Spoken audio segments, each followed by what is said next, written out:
প্রায় ২৫০০ বছর পূর্বে ব্রাহ্মী লিপির সন্ধান পাওয়া গিয়েছিল উপমহাদেশে এবং তখন এই ব্রাহ্মী লিপিটি পূর্ব ভারতীয় যে শাখা ছিল এটি কুটিল লিপি নামে পরিচিতি লাভ করেছিল এবং কুটিল লিপি বিবর্তনের মাধ্যমে বাংলা লিপি আমরা পেয়েছি এবং এই লিপিতে লেখা হয়, মানে এই বাংলা লিপিতে আরও লেখা হয় অহমিয়া, বোড়ো ও মণিপুরি ভাষা।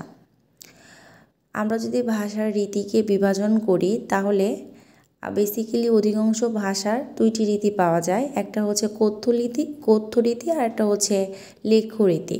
কিন্তু বাংলা ভাষার রীতিকে যদি বিভাজন করি তাহলে কথ্য ভাষা রীতির মধ্যে আমরা আবার দুইটা ভাগ পাই, যেমন আদর্শ কথ্য রীতি আর একটা হচ্ছে আঞ্চলিক কথ্য রীতি। এবং লেখ্য ভাষা রীতিরও তিনটা রূপ রয়েছে, প্রমিত রীতি, সাধু রীতি এবং কাব্যরীতি। কথ্য ভাষারীতি হচ্ছে মূল ভাষারীতি বা ভাষার মূল রূপ।